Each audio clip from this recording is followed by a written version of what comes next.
আপনাকে আপনার দলের অবস্থা একটু বলি, হ্যাঁ, কিছু মনে করেন না, পার্সোনালি নিয়েন না, কারণ এগুলো কেউ বলবে না, এই বান্দাই বলবে একমাত্র। আপনাদেরকে আমি আমার বগুড়ার আপনাদের দলের একটা চিত্র দিই। আমি এইভাবে এই লেভেলে যাই না, কিন্তু বগুড়া তো আমার জন্মভূমি, আমার নারী পোতা আছে। আর বগুড়া হইতেছে সেই বগুড়া যেই বগুড়া বিএনপির পুণ্যভূমি, জিয়াউর রহমানের জন্মস্থান। তো বগুড়া তো বিএনপির জন্য পুণ্যভূমি হওয়ার কথা, তাই না? এখানে মডেল বিএনপি থাকবে, এখানে বিএনপির জেলা কমিটি হবে একটা মডেল কমিটি, যা সারা বাংলাদেশের মানুষ দেখবে আর বলবে ওয়াও কি চমৎকার কমিটি, কি সুন্দর কমিটি। এইখানে তো বিএনপির কিছু দরকার নাই, এখানে তো এমনি মানুষ বিএনপি করে রে ভাই। এইখানে তো বিএনপির মাস্তান পালার দরকার নাই, এখানে তো ম্যানেজ করার দরকার নাই, এখানে তো মাফিয়া পালার দরকার নাই, এমনি বগুড়ার মানুষ বিএনপি করে। বগুড়া মানুষের নিঃশ্বাসে বিএনপি। এইখানে আপনি নেতা কি দিচ্ছেন আমরা দেখি, হ্যাঁ, নেতা কি দিচ্ছেন? রেজাউল করিম বাদশা বগুড়া জেলা বিএনপির বর্তমান সভাপতি, সাবেক বগুড়া পৌরসভার মেয়র। বাদশার ছোট ভাই আছে কয়েকজন। এক নম্বর হইতেছে টোকন, মোহন, খোকন, নয়ন, জয় এবং দীপন। আমরা একে একে প্রত্যেকের আমলনামা দেখি। টোকন সাবেক 2 বারের প্রেস ক্লাবের সভাপতি, একবার বগুড়ায় এমপি ইলেকশন করছে আওয়ামী লীগের মনোনীত প্রার্থী হিসেবে। কিছুদিন আগে বিভিন্ন জনের কাছ থেকে টাকা চাঁদা টাদা নিয়ে সংসার চালাইত। টোকনের এক ছেলে খুনি এবং চাঁদাবাজ, মাশাআল্লাহ। 2 নাম্বার মোহন, বগুড়া জেলা আওয়ামী লীগের সাবেক সহসভাপতি, বগুড়ায় প্রায় 40টা খুনের সাথে পরোক্ষ এবং প্রত্যক্ষভাবে জড়িত। খুনি, চাঁদাবাজ, দখলবাজ এবং নেশাখোর। বগুড়ায় যে কত বাড়ি সম্পদ দখল করছে তার ইয়ত্তা নাই। কোটি কোটি অবৈধ টাকার মালিক। যুবলীগের লিটন পোদ্দার, আলহাজ, মুস্তাকিম, মতিন, আদিল, করিম, এরকম অসংখ্য খুনির গডফাদার। ওর মেয়ের জামাইও খুনি, মেয়ের জামাই পলাতক আছে মালয়েশিয়া। মোহন পলাতক, ইন্ডিয়া থাকে, ইন্ডিয়াতে আবার বাড়িও আছে মাশাআল্লাহ। 3 নাম্বার খোকন, দিনরাত নেশা করে, ফেন্সিডিল, গাঁজা, আফিম সবই খায়, আবার মাঝে মাঝে তাবলিগও করে, কি একটা অবস্থা। 4 নাম্বার নয়ন, 3 বারে বগুড়া প্রেস ক্লাবের সভাপতি, মাশাআল্লাহ, লেখাপড়ায় খুবই ভালো, শুধু এইচএসসি পাস, এর উপরে আর পাস দিবার পারেনি, বর্তমানে পলাতক। 5 নাম্বার জয়, শহর যুবলীগের সভাপতি, হিরোইন খোর, রাত হইলে বাসা ফেরার জন্য রাস্তা দিয়ে হাঁটতে পারে না, এমনই দুলে, সে দেওয়াল ধরে ধরে রাত হইলে হাঁটে। আমার কথা না, বগুড়ার মানুষের কথাই শুনেন। দীপন 6 নাম্বার, ফেন্সিডিল খোর, ফেন্সিডিল বিক্রেতার কাছ থেকে মোহনের ভাই হিসেবে ফ্রি ফেন্সিডিল পায়। বগুড়ার মানুষ এই দুর্বৃত্ত পরিবারের কাছে জিম্মি। এক ভাই বিএনপি, এক ভাই আওয়ামী লীগ, এক ভাই যুবলীগ, 2 ভাই হাসিনার চাটুকার সাংবাদিক। এদের বাপের নাম আলম দারোগা। এ কিন্তু বগুড়ার স্থায়ী বাসিন্দাও না, এই আলম দারোগা বরিশালের মানুষ, সিপাহী থেকে দারোগা হয়েছে, বগুড়ায় রিটায়ার করছে। রিটায়ারের পরে নোট বইয়ের ব্যবসা করতো। বাদশাহ মোহনও নোট বইয়ের ব্যবসা করতো। ভাই এই লোকের বগুড়ার প্রতি বিন্দু মাত্র কমিটমেন্ট আছে? বগুড়ায় জাহান নামে যা কর কিছু যায় আসে, তো বগুড়ার লোকই না রে ভাই। এই বাদশাহ 5ই আগস্টে বহু আওয়ামী লীগ যুবলীগ নেতার কাছ থেকে টাকা নিয়ে তাদের সম্পদকে রক্ষা করছে, তাদেরকে রক্ষা করছে। বিশেষ করে আলহাজের কাছ থেকে নাকি 1 কোটি টাকা নিচ্ছে, যে ওর বাসায় আগুন ধরে গেছিল, ওই আগুন লাগানোর চেষ্টা করছিল, আবার ওই 1 কোটি টাকা নিয়ে আগুন লাগায় নেই আর কি। বিএনপির নতুন নেতা দেন। এই লোক বিএনপির নেতা থাকলে বিএনপিকে আমাদের বলতে হবে কেন এই লোক বিএনপির জন্য বগুড়াতে অপরিহার্য। মানে একই পরিবার বিএনপি আওয়ামী লীগ ভাগ হইয়া সারা শহরে রাহাজানি করবে, আর জনগণ মুখ বুঝা সহ্য করবে? হ্যাঁ, এত বোকা ভাবেন বগুড়ার লোককে? এই পরিবারের কাছ থেকে বগুড়ার মানুষকে রক্ষা করতে হবে। জানি না বিএনপির কাছে এই দুর্বৃত্ত পরিবার কেন এত পছন্দের। এই লোক বগুড়ার নেতৃত্ব দেবে, এর নেতৃত্ব বগুড়ার মানুষকে মাইনা নিতে হবে। এত তুচ্ছ ভাবেন বগুড়ার মানুষকে? যেই মাটিতে জিয়া জন্ম নেয় সেই মাটিতে এই দুর্বৃত্ত পরিবারের হাতে জিয়ার আদর্শ বয়ে নেওয়ার ভার কেমনে দেন ভাই? আর মানুষ পান নাই নাকি? এর সাথে ভালো মানুষ নাই আপনাদের বিএনপিতে? তো ক্যারা উঠলে বুঝছেন তো কোন ক্যারা, ওইটাই। ওই ক্যারাতে মানুষ যেমন উত্তেজিত হয়ে যায়, তেমন বিএনপি 2025 সালে খুব উত্তেজিত হয়ে উঠছে। এই উত্তেজনার স্বপ্ন দোষ হবে 2026 সালে। আমি বানাইয়া কিছু বলতেছি না। বিএনপি মানে জিয়াউর রহমানের আদর্শের বিএনপি আমার খুব পছন্দের দল। আর হাসিনার ফ্যাসিস্ট আগ্রাসন থেকে সবচেয়ে বেশি মাইর খেয়া কিচ্ছু করতে না পারার দল হইল বিএনপি। এরা মাইর খেয়েছে ছাত্রদের কারণে, আজকে তাদের জীবন বাঁচাইতে পারছে। দেখেন রিজভী ভাই কি বলে। ভেঙে বিশেষ করে স্কুল কলেজের মাসুম বাচ্চারা নিজেদের জীবন দিয়ে রক্ত ঝরিয়ে আমাদের কাছকে মুক্ত করেছে, গোটা জাতিকে মুক্ত করেছে। আমি আজকে সেই সমস্ত মাসুম বাচ্চা, স্কুল কলেজের সে সমস্ত ছাত্র ছাত্রীদের যাদের শহীদি আত্মত্যাগের মধ্যে দিয়ে আজকে গোটা জাতি মুক্তি লাভ করেছে এক ভয়ঙ্কর ফ্যাসিবাদ থেকে, সেই সব শহীদদের প্রতি আমার গভীর শ্রদ্ধা জানাচ্ছি। যারা এদের জীবন বাঁচাইলো, যাদের জন্য খালেদা জিয়া আজকে তার ছেলের বাসায়, যাদের আত্মত্যাগে আজকে বিএনপির নেতাদের এত লম্ফজম্প, তারাই নাকি আবার আন্দোলনের মূল মাস্টার মাইন্ড। বাংলাদেশের মানুষকে 16 বছর ফ্যাসিবাদের থেকে বাঁচানোর কি করছে বিএনপি? বাঁচাইতে পারছে? 1/11 ঘটানো বন্ধ করতে পারছে? তখন তো ক্ষমতায় বিএনপি জামাত পারেনি। বাংলাদেশের উপরে যাইতে বসে এই ফ্যাসিবাদী শাসন, এইটা থেকে মুক্ত করার জন্য বিএনপি কি করছে? তা ওনারা বলেন ওনা মাস্টার মাইন্ড, তা অনেকের মধ্যে একজন না, অন্যতম না, একমাত্র মাস্টার মাইন্ড। তো বিএনপির কাছে আমার প্রশ্ন, আপনারা যদি আন্দোলনের মাস্টার মাইন্ড হবেন, তাহলে আপনাদের 31 দফার একটা দফাতেও এই জুলাই আগস্ট বিপ্লবের আন্দোলনের শহীদদের আহতদের নিয়ে কোনো দফা নাই কেন? 1971-এর মুক্তিযোদ্ধাদের নিয়ে তো 21 নম্বর দফা আছে। তাদের তালিকা করবেন, স্বীকৃতি দেবেন। 2024-এর স্বীকৃতি কোথায়? তাদের পুনর্বাসন কোথায়? ভুলে যান না, এটা আপনাদের 2001-2006-এর অ্যানালগ দেশ না, এটা প্রযুক্তির বিশ্ব। নির্লজ্জভাবে আন্দোলনের ক্রেডিট নেবেন, আবার এইভাবে ধরা খাইবেন, আবার ক্ষমতায়ও যাইবেন। এত খাইতে চান কেন বাবারা? খাইবেন ভালো কথা, খাওয়ার জন্য তো চাষাবাদ করা লাগে।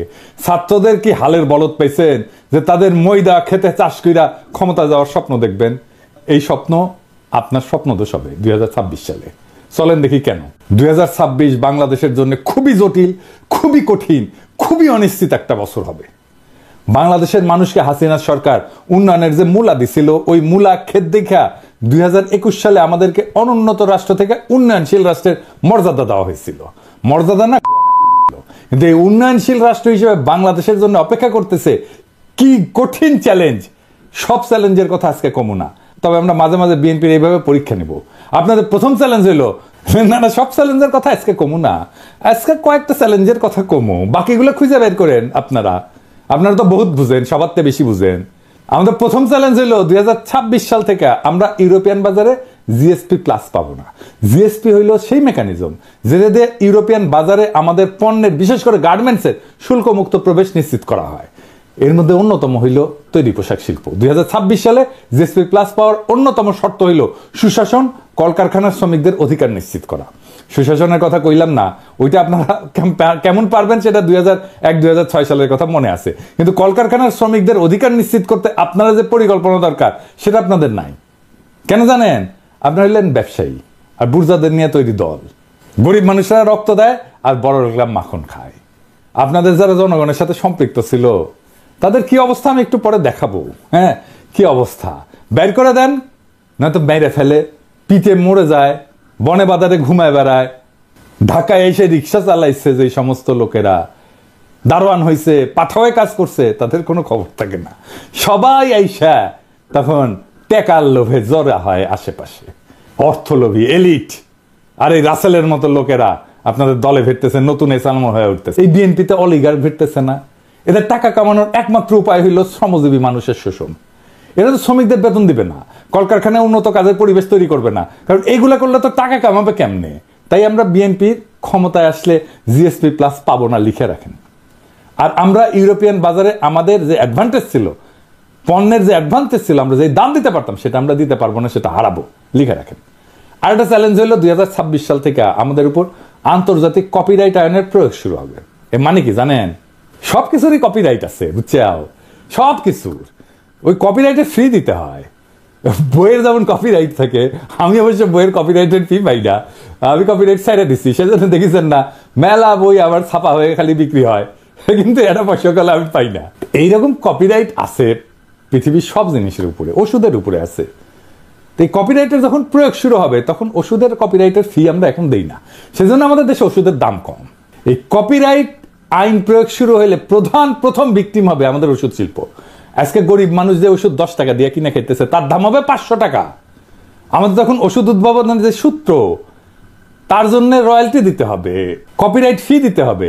অলরেডি আসন্ন দাম বাড়ার সাথে মানুষের অভ্যাস তৈরি করে নেওয়ার জন্য আইএমএফ ওষুধের দাম বাড়ানোর জন্য পরামর্শ দিছিল এবং ভ্যাট প্রয়োগ করছিল। আমরা দাবরানি দিছি, সরকার তাৎক্ষণিক সিদ্ধান্তে বাতিল করছে। আমরা ধন্যবাদ জানাই। অবশ্যই এইরকম জনমুখী সিদ্ধান্ত বিএনপি নিতে পারবে না, কারণ তাদের তো ব্যবসায়ী ক্লাবকে টাকা কামানোর ধান্দা করে দিতে হবে। অর্থাৎ বিএনপি ক্ষমতা আসলে 2026 সালে ওষুধ রপ্তানি বাদ দেন, দেশের মানুষকে কম দামে বা এখনকার দামে ওষুধ সরবরাহ করতে পারবেন না আপনারা।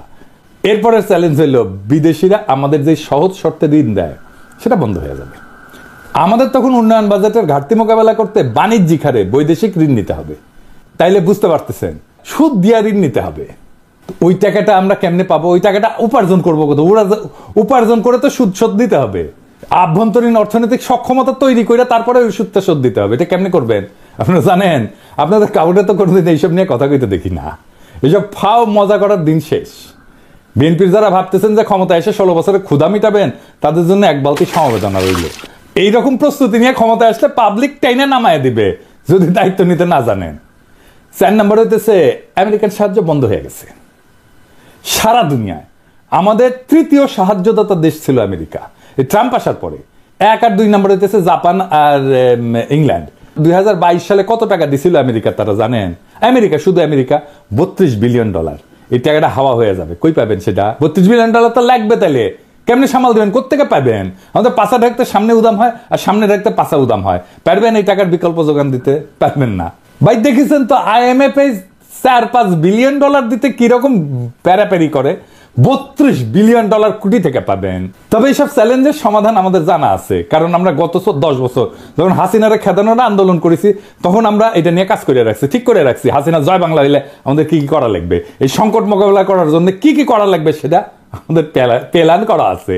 তার প্রথম পদক্ষেপই ছিল প্রফেসর ইউনূসের মতো বিশ্ববরণ্য ব্যক্তিকে প্রধান উপদেষ্টা পদে বসানো। আলহামদুলিল্লাহ আমরা এটা পারছি। উনি রাজি হয়েছেন। তিনি এমন একজন মানুষ যার আন্তর্জাতিক খ্যাতির কথা বিবেচনা করে বিশ্ব নেতারা আমাদের অভূতপূর্ব সুযোগ দেবেন এবং দিতেছেন। ট্রাম্প সব সাহায্য বন্ধ করে দিলেও রোহিঙ্গা ক্যাম্পে সাহায্য বন্ধ করে নাই। কাদের কারণে? আমাদের সরকারের কারণে, প্রফেসর ইউনূসের কারণে। তো প্রফেসর ইউনূসের এত গুরুত্ব কেন? কারণ যেই মানুষ তার অর্থনৈতিক মডেল দিয়া সারা বিশ্বে দারিদ্র মোকাবেলা করছেন, সেই মানুষের 3-0 কনসেপ্ট, যেটা আমি আগে কইছিলাম, এটা প্যারিস অলিম্পিকের মূল প্রতিপাদ্য বিষয় ছিল। উনি ছিলেন প্যারিস অলিম্পিকের একজন প্রধান ব্যক্তি। সেই মানুষের চেয়ে উপযুক্ত কোনো পার্সোনালিটি কি আপনাদের মধ্যে আছে যিনি ভারতের আর পশ্চিমের ঠাপ একই সাথে সামলাইতে পারবেন? আপনি তো পারেন নাই 1-11-এ। ক্ষমতায় আপনার লোক ইয়াজউদ্দিন, আর্মি চিফ আপনাদের বানানো, তারাই আপনারা উস্তে দিল, সাথে জামাতও ছিল। পারেন নাই 1-11টাকে। এখন আপনারা কেমনে পারবেন? যাই হোক, আমাদের পরিকল্পনার একটা ডেমো দিলাম। পুরো পরিকল্পনা আমাদের সাজানো আছে। 2026 সালের চ্যালেঞ্জ আমরা কিভাবে মোকাবেলা করব। আমি যে ফাঁকা আওয়াজ দিই না তা নিশ্চয়ই বুঝতে পারছেন। অনেক পরিকল্পনার মধ্যে দিছি, আরো দিব। এমন না যে পরিকল্পনা পরে বাস্তবায়ন করা হবে। পরিকল্পনা কিভাবে করতে হয় সেটা দেখাইছি। সমস্যার 100টা সমাধান আছে। কি ভাবছিলেন যে আপনাদের জন্য আর বলে দিব বাকিগুলা? আপনাদের পরীক্ষা নকল করার মতো সরকার নকল করে চালাবেন? আমাদের সাথে অ্যালাই করেন। আমরা যেভাবে দেখতে চাই আপনাদেরকে সেইভাবে থাকেন, সেই রাস্তায় থাকেন, আমাদের সাহায্য পাবেন, আমাদেরকে পাশে পাবেন। আমাদেরকে তো শত্রু মনে করতেছেন এখন। হ্যাঁ, আমাদের কাছে সব বিষয়ের ওষুধ আছে। আপনারা এই লোকগুলোকে চান কিনা পাশে, সেটা আপনাদের সিদ্ধান্ত। ভারত আওয়ামী লীগের সাথে যে বাসর করতেছে, ওইখানে আপনারা কাবাব মে হাড্ডি, ওইখানে আপনাদের কোনো জায়গা নাই। মজা শেষে ফেলা দেবে কন্ডমের মতো। দেখেন শ্যামা ওবায়দ আদানির জন্য ওকালতি করে। দেখেছেন শ্যামা কি জ্বালানি মন্ত্রী? আদানি ভারতের এক দুর্বৃত্ত অলিগার্ক, সারা দুনিয়াতে ঘৃণ্য, মোদির ক্যাশিয়ার। তার সাথে বিএনপি নেতার লতকালতকি দেখেন। এখন মানুষের ক্ষমতায় গেলে দেশ বেচে। এরা ক্ষমতায় যাওয়ার আগেই দেশ বেচে দিছে আদানির কাছে, দেশ বেচে ছাড়া। ভারত জানে 2026-এর চ্যালেঞ্জ মোকাবেলা করা বিএনপির পক্ষে সম্ভব না। এটা আমার মতো মূর্খ মানুষ বুঝলে ভারত তো অনেক আগে থেকে জেনে আছে। যখন বিএনপি দেশের অর্থনীতি নিয়ে ঝামেলায় পড়বে, তখনই শুরু হবে বিক্ষোভ আন্দোলন। এই আন্দোলন হবে একেবারে তৃণমূল থেকে। মানুষ খাইতে পারবে না তো, চাকরি থাকবে না তো, মানুষ দলে দলে রাস্তায় নেমে আসবে তো। লোকই বইছে নিয়ে আওয়ামী লীগ কি তাণ্ডব করেছিল মনে আছে না? এখন যে পুলিশ আছে, পুলিশে পুরো তো হাসিনা। পুলিশ চুপ করে দাঁড়িয়ে থাকবে। 1-11-এর টাইমে যেমন আসিল ওই মির্জাফরের সেনাবাহিনীর মতো। ছাত্রলীগ যুবলীগ গর্ত থেকে উঠায় আন্দোলনে জয়েন দেবে, আর আমার হাসিও টুপ কইরা ঢুকে পড়বে। আন্তর্জাতিক চাপের কাছে তখন নত জানো বিএনপি, দেশীয় আন্দোলনে দিশেহারা বিএনপি তখন আওয়ামী লীগের সাথে আতত কইরা পলাবে। আওয়ামী লীগ যেমন পলাইছিল। আর দেশে ফিরে আসবে সেই ভয়ঙ্কর ফ্যাসিবাদ, আবার সেই ভারতীয় আধিপত্যবাদ, যা কায়রা নিছিল আমাদের জীবনের 16টা বছর, বাংলাদেশকে পরিণত করছিল ভারতের উপনিবেশে। যারা কায়রা নিছিল বর্বর ভাবে আমাদের হাজার হাজার সন্তানদের জীবন, যারা আমাদের 25,000-এর মতো ছাত্র জনতাকে আহত করে চিরজীবনের জন্য পঙ্গু আর দৃষ্টিহীন করে দিছে, সেই আবু সাইদ মুগ্ধ ওয়াসিমদের রক্ত শুকানোর আগেই যেই দল নির্বাচন করে মুখে ফেনা তুলে ফেলাইতেছে, তারা আর যাই হোক দায়িত্ব নিতে পারবে না। আপনাদের রিকমেন্ড করা যত লোক অন্তর্বর্তীকালীন সরকারে আছে, তাদের পারফরমেন্স দেখে আপনাদের দক্ষতা আমাদের কাছে পরিষ্কার। স্বরাষ্ট্র উপদেষ্টা কার রিকমেন্ডেশনে জানেন? বিএনপির। শিক্ষা উপদেষ্টা কার? বলছিলাম তো, বিএনপি। এই খালাস বিদেশে কোনো অনুষ্ঠানে যায় না, 5ই আগস্টের পর বাংলাদেশের শিক্ষাঙ্গনে সবচেয়ে বেশি ঝামেলা হয়েছে। ছাত্ররা আন্দোলন করছে তাদের অধিকারের জন্য, আর আওয়ামী লীগ তাদের ন্যায্য অধিকারের আন্দোলনের নাম দিছে সন্ত্রাসী কর্মকাণ্ড। ছাত্র সংসদ নির্বাচনগুলোর কথা বলছি, বিশ্ববিদ্যালয়গুলোতে বিএনপি বাগড়া দিচ্ছে, ছাত্রদল বাগড়া দিচ্ছে। কেন? কারণ ছাত্রদল জিততে পারবে না বড় বড় বিশ্ববিদ্যালয়গুলোতে। আপনার তো নিজের স্বার্থ ছাড়া আর কিছু বুঝেন না, নিজের খুবই সংকীর্ণ স্বার্থ, ছাত্রদের স্বার্থ তো আপনাদের কাছে নাই। তাহলে তো আপনারা সংসদ নির্বাচনের কথা মেনে নিতেন। করতে চাচ্ছেন না কেন সংসদ নির্বাচন? বাগড়া দিচ্ছে কেন ছাত্রদল? তার মানে তো আপনারা পারবেন না, এটা হারে যাবেন। হারবেন যে জন্য, সেই জন্য আপনি ছাত্র সংসদ নির্বাচন হইতে দিবেন না। নির্বাচন করছেন, ম্যান্ডেট করছেন, গণপরিষদের নির্বাচন করেন, আমরা সবাই বলতেছি। সেটা তো করবেন না, কারণ ওখানে নতুন সংবিধান বানাইতে হবে, সেটা তো করতে চাচ্ছেন না। গণপরিষদের নির্বাচন করেন, ম্যান্ডেট নেন, আপনারাই করেন, আপনারাই আসেন, সেটা করবেন না। যারা বিপ্লব করলো, যারা দেশটাকে রক্ষা করলো রক্ত দিয়া, তাদের প্রতি আপনাদের পর্বত প্রমাণ ঘৃণা, শত্রু বানায় ফেলছেন তাদেরকে। এখন নির্বাচন দিলে দেশের অর্থনীতির উপর অতিরিক্ত চাপ আসবে। আওয়ামী লীগের চুরি করার টাকা ফেরতেই না, যেন আর কেউ দেশকে বাপের সম্পত্তি ভাবতে না পারে সেই ব্যবস্থা করতে হবে। মনে হয় এখানেও বিএনপির আপত্তি। আওয়ামী লীগের হাতে কত হাজার কোটি টাকা আছে জানেন? নির্বাচন আসলে ওই টাকা মাঠে আসবে, তখন মাঠে আসবে প্রার্থী কেনার জন্য, ভোট কেনার জন্য। 2026-এর চ্যালেঞ্জ মোকাবেলার জন্য প্রফেসর ইউনূস অনেক দক্ষ টেকনিক্যাল এক্সপার্ট নিয়ে আসছে। রিভার্স ব্রেন ড্রেনের মাধ্যমে আরো লোক আনার কাজ চলতেছে। এদেরকে দেশ পুনর্গঠনের সুযোগ দিতে হবে। আপনারা জানেন কত স্কলার ফিরে আসছে সরকারের সাথে কাজ করার জন্য। সোয়াসের মুস্তাক ভাই আসছে, ইকোনমিস্ট আনিস ভাই আসছে, বিদায় আশিক আসছে, খলিল ভাই আসছে, আরো কত নাম কমো প্রত্যেকে কাজ করতেছে এই ধ্বংস হয়ে যাওয়া দেশটাকে আবার ঠিকঠাক করতে। জুলাই গণহত্যার বিচার শেষ করতে হবে। আপনারা 31 দফায় যেহেতু এগুলো রাখেন নাই, তাই আপনাদের উপর আমাদের কোনো ভরসা নাই। আগামীর যুগ জেনারেটিভ এআই এর যুগ। আমাদের তথ্য প্রযুক্তি খাতে অনেক দক্ষ লোক দরকার। হাসিনার চুরির অত্যাচারে এমন দক্ষ যত লোক দেশ থেকে চলে গেছে, তাদেরকে আবার আমরা ফিরে আনবো। বাংলাদেশের তরুণ ইমরান, যে স্ন্যাপচ্যাটের মতো কোম্পানির সিও, ওইরকম অনেক লোক আমরা দেশে আনার কাজ শুরু করব। তাদের মাধ্যমে গড়ে তুলবো আমাদের পোস্ট জুলাই রিকভারি ফোর্স, যারা দেশের পুনর্গঠনে কাজ করবে। আর তরুণদের নেতৃত্বে হবে সংস্কার। দেশে একটা অন্য গতি আসবে। সাধারণ মানুষ থেকে শুরু কইরা বিনিয়োগকারী পর্যন্ত সবাই প্রফেসর ইউনূসের উপর আস্থা রাখে, এবং তখন সেই আস্থা আরো দ্বিগুণ হবে। প্রফেসর ইউনূস নিজেই একটা বিশাল ব্র্যান্ড। আমরা ওনারে মুক্তে পাইছি, ওনার কাছ থেকে আমাদের সবটা নিতে হবে। উনি যা দিতে পারেন। আমরা অনেকদিন পরে এমন একজন রাষ্ট্রপ্রধান পাইছি যারা নিয়ে আমরা গর্ব করতে পারি। ওনার নেতৃত্বে আমরা দেশের হারানো অর্থনৈতিক সক্ষমতা ফিরে না আসা পর্যন্ত উনারে হারাইতে চাই না। উনার সরকারের অনেক দুর্বলতা আছে, কিন্তু প্রফেসর ইউনূস একাই 100। উনারে শান্তি মতো কাজ করতে দেন, আমরা আগায় যাব দুর্বার গতিতে। সক্ষমতা না দেখা আমরা আর কাউরে ভোট দিব না। কিভাবে আপনারা সরকার চালাবেন, কিভাবে মানুষকে অর্থনৈতিক মুক্তি দিবেন, কিভাবে উন্নয়নশীল দেশের চ্যালেঞ্জ মোকাবেলা করবেন, কিভাবে জুলাইয়ের আহত আর শহীদদের সম্মান জানাবেন, তা পূর্ণ রূপরেখা আকারে প্রকাশ করেন। জাতির কাছে আপনাদের প্রতিশ্রুতি দেন। আমরা তখন বিবেচনা করব আপনারা নির্বাচন করার যোগ্য হইছেন নাকি হন নাই। তার আগে নির্বাচন করলে আমাদের প্রতিবাদ চলবে। আর আমরা কিন্তু না যাই না কথা বলি না, তথ্য প্রমাণ নিয়ে কথা বলি।